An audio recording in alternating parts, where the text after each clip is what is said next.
ಏನೊಂದು ರೂಪಾಯಿನೂ ಕೊಡ್ತಾ ಇಲ್ಲ. ಇದು ನಿಮ್ ಗಮನಕ್ಕೆ ತರ್ತೀನಿ. ಅದಲ್ಲದೆ ಶಿರಾಯಿಂದ ಬಡವನಹಳ್ಳಿ ಸುಮಾರು 20 ಕಿಲೋಮೀಟರ್, 22 ಕಿಲೋಮೀಟರ್, 28 ಕಿಲೋಮೀಟರ್ ಅದು ಭಾರತ ಸರ್ಕಾರ ಹೈವೇ ಬರ್ತಾ ಇದೆ. ಅದಕ್ಕೆ 580 ಕೋಟಿ ರೂಪಾಯಿಗಳ ಸ್ಯಾಂಕ್ಷನ್ ಆಗಿ ಇಡೀ ರಾಷ್ಟ್ರದಲ್ಲಿ ಒಂದೇ ಒಂದು ಪ್ಯಾಕೇಜು 7 ರಾಜ್ಯಗಳು ಇವತ್ತು ಅದನ್ನ ಡಿಮ್ಯಾಂಡ್ ಇಟ್ಟಿದ್ವಿ. ಆ 7 ರಾಜ್ಯಗಳ ಮಾಹಿತಿಯನ್ನು ಕೊಡ್ತೀನಿ. ನಾನು ಇಲ್ಲೇನು ಮಾತಾಡ್ತಾ ಇದ್ದೀನಿ ವಸ್ತುಸ್ಥಿತಿಯನ್ನ ಮಾತಾಡ್ತಾ ಇದ್ದೀನಿ. ಸುಳ್ಳನ್ನ ಹೇಳಿ ರೈಲ್ ಬಿಡ್ತಾರೆ ಅನ್ನೋದನ್ನ ಬಿಟ್ಟು ನಾವು ರೈಲ್ ಬಿಡಕ್ ಬಂದಿಲ್ಲ. ರೈಲನ್ನ ಟ್ರ್ಯಾಕ್ ನಲ್ಲಿ ಕರ್ಕೊಂಡು ಹೋಗೋದಕ್ಕೆ ಬಂದಿದ್ದೀವಿ. ನಾವು ರೈಲನ್ನ ಯಾವ ಟ್ರ್ಯಾಕ್ ನಲ್ಲಿ ಓಡಿಸಿದ್ರೆ ಏನಾಯ್ತದೆ ಅನ್ನೋದು 45 ವರ್ಷದ ನಂದೇ ಆದಂತ ಅನುಭವ ಇದೆ. ಅದಕ್ಕೆ ಬಂದಿದ್ದೀವಿ ಇಲ್ಲಿ. ಅದಕ್ಕೂ ಕೂಡ ಈಗಾಗಲೇ ಅನುಮತಿ ಹೋಗಿದೆ, ಟೆಂಡರ್ ಆಗ್ತಾ ಇದೆ. ಅಕ್ವಿಜೇಷನ್ ಕೆಲಸ ಪ್ರತಿಯೊಂದು ಕೂಡ ಭಾರತ ಸರ್ಕಾರ ಸನ್ಮಾನ್ಯ ನರೇಂದ್ರ ಮೋದಿ ಅವರ ನಾಯಕತ್ವದಲ್ಲಿ ಸನ್ಮಾನ್ಯ ನಿತಿನ್ ಗಡ್ಕರಿ ಅವರು ಅದನ್ನು ಕೂಡ ಅಪ್ರೂವ್ ಮಾಡಿಕೊಟ್ಟಿದ್ದಾರೆ. ಇದಲ್ದಿರ ಬೆಂಗಳೂರಿನಲ್ಲಿದ್ರು ಭೂ ಸ್ವಾಧೀನ ಅಧಿಕಾರಿ, ತುಮಕೂರು ಬಂದ್ರೆ ಅವನು ಮಹಾರಾಜ ಬಂದಂಗೆ. ರೈತರ ಜಮೀನುಗಳಿಗೆ ದುಡ್ಡು ಕೊಡು ಅಂತ ಅಂದ್ರೆ ಏನೆಲ್ಲ ಅಲ್ಕ ಕೆಲಸ ಆಗ್ತಾ ಇತ್ತು. ಅದಕ್ಕೋಸ್ಕರವಾಗಿ ತುಮಕೂರಿಗೆ ವರ್ಗಾವಣೆ ಮಾಡೋದನ್ನ ನಮ್ಮ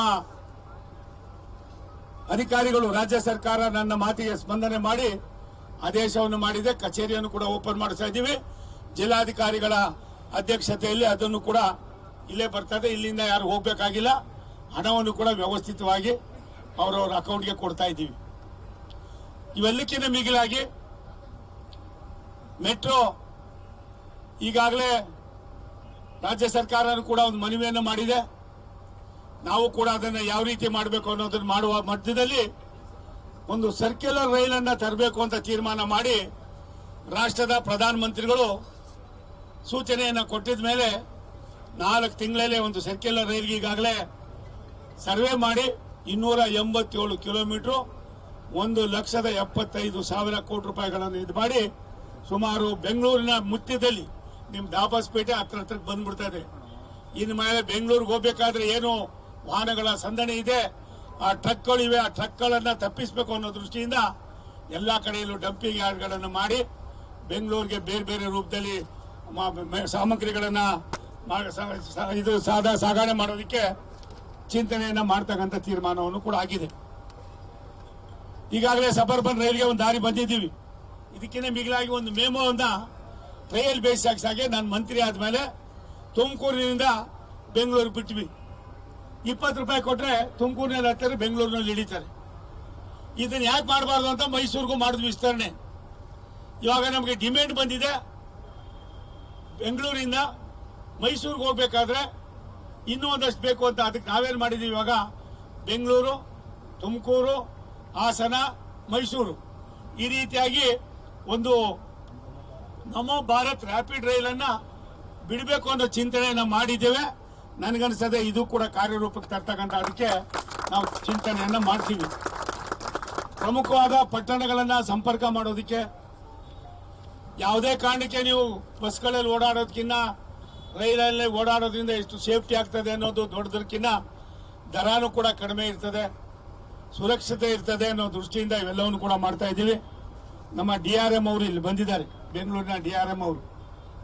ತುಮಕೂರಿನ ರೈಲ್ವೆ ಸ್ಟೇಷನ್ಗೆ ನಮ್ಮೆಲ್ಲರ ಆರಾಧ್ಯ ದೈವ ಪರಮ ಪೂಜ್ಯ ಸಿದ್ಧಗಂಗಾ ಶ್ರೀಗಳವರ ಹೆಸರನ್ನು ಇಟ್ಟು ಭಾರತ ಸರ್ಕಾರ ಹೋಮ್ ಮಿನಿಸ್ಟ್ರಿಗೆ ನಾವು ಅಲ್ಲಿಂದ ನಾವೇನು ಮಾಡಿದ್ವಿ, ರಾಜ್ಯ ಸರ್ಕಾರಕ್ಕೆ ಒಂದು ನಿಮ್ಮ ಒಪಿನಿಯನ್ ಕೊಡಿ ಅಂತ ಒಂದು ಕಾಗದ ಬರೆದಿದ್ದೀವಿ. ನಾನೇ ಸ್ವತಃ 4-5 ಸಾರಿ ಹೋಗಿದ್ದೇನೆ. ಅದ್ಯಾಕೋ ಏನೋ ಗೊತ್ತಿಲ್ಲ, ಇನ್ನ ಸಿದ್ದರಾಮಯ್ಯನವ್ರಿಗೆ ಅದಕ್ಕೆ ಸೈನ್ ಹಾಕಬೇಕು ಅಂತ ಬಂದಿದೆಯಲ್ಲೋ ಗೊತ್ತಿಲ್ಲ. ನಾನು ಈಗ ನಿನ್ನೆನೂ ಕೂಡ ವಿನಂತಿ ಮಾಡಿದ್ದೀನಿ, ಇವತ್ತು ವಿನಂತಿ ಮಾಡ್ತೀನಿ. ಇಂಥ ಪುಣ್ಯಾತ್ಮನನ್ನ ಒಬ್ಬ ನಡೆದಾಡುವ ದೇವರ ಹೆಸರನ್ನ ಒಂದು ರೈಲ್ವೆ ಸ್ಟೇಷನ್ಗೆ ಇಡ್ತೀನಿ ಅಂದಾಗ ಯಾರೋ ಸೀನಾ ಮತ್ತೊಬ್ಬ ಮಗದೊಬ್ಬ ಮಾತಾಡ್ತಾನೆ ಅಂತ ಇಂಥದ್ಕೇನಾದ್ರು ನೀವು ತೊಂದರೆ ಕೊಟ್ಟರೆ ನನಗೇನು ಲಾಸ್ ಇಲ್ಲ. ಭಗವಂತ ಎಲ್ಲ ಒಂದು ಕಡೆ ಯಾರು ಲಾಸ್ ಮಾಡಬೇಕು ಅದು ಆಗ್ತದೆ, ಅದಕ್ಕೆ ಅವಕಾಶವನ್ನು ಕೊಡಬೇಡಿ ಅನ್ನುವ ವಿನಂತಿಯನ್ನು ಕೂಡ ಈ ಸಂದರ್ಭದಲ್ಲಿ ನಾವು ಮಾಡೋದಕ್ಕೆ ನಾನೇ ಸ್ವತಃ ಹೋಗಿದ್ದೀನಿ. ಒಂದ್ಸಾರಿ ಹೋಗಿಲ್ಲ, 4-6 ಬಾರಿ ಹೋಗಿದ್ದೀನಿ. 90 ಕೋಟಿ ರೂಪಾಯಿಗಳನ್ನು ಈಗಾಗಲೇ ಸ್ಯಾಂಕ್ಷನ್ ಮಾಡಿಸಿ ಟೆಂಡರ್ಗೂ ಕೂಡ ಬಂದಿದೆ. ಇನ್ನೊಂದು 15-20 ದಿನ, ಒಂದು ತಿಂಗಳಲ್ಲಿ ಆ ಕೆಲಸವನ್ನು ಕೂಡ ಪ್ರಾರಂಭ ಮಾಡ್ತಾ ಇದ್ದೀವಿ. ಈ ದೇಶಕ್ಕೆ ವಿದ್ಯೆಯನ್ನು ಕೊಟ್ಟು ಬಡವನ ಮಕ್ಕಳು ಕೂಡ ಸಮಾಜದಲ್ಲಿ ಬದುಕಬೇಕು, ಸಾಮಾನ್ಯ ಬಡವರ ಮಕ್ಕಳು ಕೂಡ ಈ ರಾಷ್ಟ್ರದ ಮೂಲ ಒಂದು ಮೇಲು ಮಟ್ಟಕ್ಕೆ ತರಬೇಕು ಅನ್ನೋ ದೃಷ್ಟಿಯಿಂದ ಮಾಡಿದಂತ ಒಬ್ಬ ಪುಣ್ಯಾತ್ಮನ ನಡೆದವಾಡ ದೇವರ ಹೆಸರಿಡೋದಕ್ಕೆ ನೀವು 5-6 ತಿಂಗಳು ಇಟ್ಕೋತೀರಾ ಅಂದ್ರೆ ಇದು ನಿಮ್ಗೆ ಅಲ್ಲಿವರೆಗೂ ಸರಿ ಹೋಯ್ತದೆ. ಸಂಬಂಧಪಟ್ಟ ಮುಖ್ಯ ಕಾರ್ಯದರ್ಶಿ ಹತ್ರ ಮಾತಾಡಾಯ್ತು. ಯಾರೋ ಒಬ್ಬ ಅದೆಂತವ್ರ ಅವ್ರ ಹೆಸರು ಫೈನಾನ್ಸ್ ಸೆಕ್ರೆಟರಿ ಇದ್ನಲ್ಲಪ್ಪ, ಸುರೇಶ್ ಗೌಡ್ರೆ, ಹತ್ತಿ ಕಾಮತ್ಗೆ ಅವರು ನಮ್ಮ ಜಿಲ್ಲೆಯವರೇ ಮಾಡಬೇಕು ಸರ್, ಏನ್ ಮಾಡೋದು, ಒತ್ತಡ ಇದೆ ಅಂತಾರೆ. ಇದು ದುರಂತದ ಮಾತು. ಪ್ರಾಯಶಃ ಮುಂದೊಂದು ದಿನ ಅದಕ್ಕೆ ಬೇರೆ ತೆತ್ತಬೇಕಾಯ್ತದೆ. ಅದು ಆಮೇಲೆ ಯೋಚನೆ ಮಾಡ್ತೀನಿ. ಒಂದು ವಿನಂತಿ ಮಾಡ್ತೀನಿ, ರಾಜ್ಯ ಸರ್ಕಾರ ಕೇಂದ್ರ ಸರ್ಕಾರ ಒಂದು ನಾಣ್ಯದ 2 ಮುಖಗಳಾಗಿ ಕೆಲಸ ಮಾಡಬೇಕಾಯ್ತದೆ. 9 ತಿಂಗಳಾಗಿದೆ, ಒಂದೇ ಒಂದು ರಾಜ್ಯ ಸರ್ಕಾರ ಕಾರ್ಯಕ್ರಮಗಳಿಗೆ ನಾನು ಹೋಗೋದಿಲ್ಲ. ಬೇಕಿಲ್ಲ ನೀವು ಮಾಡ್ಕೊಳ್ಳಿ ಅಂತೀನಿ, ನೀವು ಮಾಡ್ಕೊಳ್ಳಿ ಅಂತೀನಿ. ನನಗೇನು ಅದು ಇದ್ದಿಲ್ಲ, ನನಗೆ ಬೇಕು ಕೆಲಸ, ನನಗೆ ಬೇಕು ಈ ಭಾಗದ ಜನರ ಸರ್ವಾಂಗೀಣ ಅಭಿವೃದ್ಧಿ. ರಾಷ್ಟ್ರದ ಪ್ರಧಾನಮಂತ್ರಿ ನರೇಂದ್ರ ಮೋದಿ ಅವರು ನನ್ನನ್ನು ನಾರ್ತ್ ಈಸ್ಟ್ನ 7 ರಾಜ್ಯಗಳಿಗೆ ನನ್ನನ್ನು ಪ್ರತಿನಿಧಿಯಾಗಿ ಹಾಕಿದ್ದಾರೆ. 5 ರಾಜ್ಯಗಳಿಗೆ ಈಗಾಗಲೇ ನಾನು ಹೋಗಿ ಬಂದಿದ್ದೇನೆ, ಇನ್ನು 2 ರಾಜ್ಯಗಳಿಗೆ ಹೋಗಬೇಕಾಗಿದೆ. ಇದಕ್ಕೆಲ್ಲವನ್ನು ಕಾರಣಪುರ್ತರು ತುಮಕೂರಿನ ಲೋಕಸಭಾ ಕ್ಷೇತ್ರದ ಮತದಾರರು, ಹಿರಿಯರು, ತಾಯಂದಿರು, ನನ್ನ ಯುವಕ ಮಿತ್ರರು ಅನ್ನೋದನ್ನ ನಾನು ಕೇವಲ ತುಮಕೂರಿನಲ್ಲಿ ಮಾತಾಡ್ತಾ ಇಲ್ಲ, ರಾಷ್ಟ್ರದ ಅರುಣಾಚಲ ಪ್ರದೇಶದಲ್ಲಿ ಮಾತಾಡ್ತೀನಿ, ಅಸ್ಸಾಂನಲ್ಲಿ ಮಾತಾಡ್ತೀನಿ, ಜಾರ್ಖಂಡ್ನಲ್ಲಿ ಮಾತಾಡ್ತೀನಿ, ಛತ್ತೀಸ್ಗಢದಲ್ಲಿ ಮಾತಾಡ್ತೀನಿ, ಅಲ್ಲಿಗಿನ ಹೆಚ್ಚಾಗಿ ನೀವು ತ್ರಿಪುರಾದಲ್ಲಿ ಮಾತಾಡ್ತೀನಿ, ಮೇಘಾಲಯದಲ್ಲಿ ಮಾತಾಡ್ತೀನಿ, ಹಿಮಾಚಲ ಪ್ರದೇಶದಲ್ಲಿ ಮಾತಾಡ್ತೀನಿ, ದೇಶದ ಮೂಲೆ ಮೂಲೆಗಳಲ್ಲೂ ಕೂಡ ಮಾತಾಡ್ತಾ ಇದ್ದೀನಿ. ಬಂಧುಗಳೇ, ನಿಮ್ಮಲ್ಲಿ ವಿನಂತಿ ಮಾಡ್ತೀನಿ, ರಾಜ್ಯ ಸರ್ಕಾರ ಕೇಂದ್ರ ಸರ್ಕಾರದ ಒಂದು ನಾಣ್ಯದ 2 ಮುಖಗಳ ಕೆಲಸ ಮಾಡಿದ್ರೆ ಏನೆಲ್ಲವನ್ನು ಸಾಧನೆ ಮಾಡ್ಬೋದು. ಅದನ್ನ ಬಿಟ್ಟು ನೀವೆಲ್ಲ ಒಂದ್ ಕಡೆ ಯಾವುದೋ ಒಂದು ಇದಕ್ಕೆ ಹೋಗಿ ಬಿದ್ದೋಗ್ಬಿಟ್ಟು ಅದನ್ನ ಇನ್ನೊಬ್ಬರ ಮೇಲೆ ಗೂಬೆ ಕೂರಿಸ್ಕೊಂಡು ಕಾಲಹರಣ ಮಾಡ್ತಕ್ಕಂಥ ದಯವಿಟ್ಟು ಇನ್ಮೇಲೆ ನಿಲ್ಲಿಸಿ. ನಿಮ್ಗೆ ಏನು ಇತಿಮಿತಿ ಇದೆ ಅದು ಮಾಡಿ. ಎಲ್ಲ ಒಂದ್ ಕಡೆ ಅಧಿಕಾರಿಗಳು ದಾರಿ ತಪ್ಪುವಂತ ಕೆಲಸಗಳು ಸಾಕಷ್ಟು ನಡೀತಾ ಇದೆ, ಅದಾಗೋದು ಬೇಡ. ನಾನು ನನ್ನ ರೈಲ್ವೆ ಇಲಾಖೆ ಅಧಿಕಾರಿಗಳನ್ನ ಪ್ರಶಂಸೆ ಮಾಡ್ತೀನಿ. ಪ್ರಾಯಶಃ ಯಾವುದೇ ಕೆಲಸಗಳನ್ನು ಕೊಟ್ಟಾಗ ಪ್ರಾಯಶಃ ಯಾರೋ ಒಬ್ರು ನನಗೆ ಫೋನ್ ಮಾಡಿದ್ರು, ನಿಮ್ಮ ಅಧಿಕಾರಿನೇ ಬಂದು ನನ್ನನ್ನು ಕರೆದ್ರಪ್ಪ, ಆ ವ್ಯವಸ್ಥೆ ಆಗ್ಬೇಕಾಗಿದೆ. ಎಲ್ಲರೂ ಕೈ ಜೋಡಿಸಿದ್ರೆ ಮಾತ್ರ ಅಭಿವೃದ್ಧಿ ಆಗೋದು, ಒಬ್ಬರಿಂದ ಎಲ್ಲವೂ ಕೂಡ ಆಗೋದಿಲ್ಲ.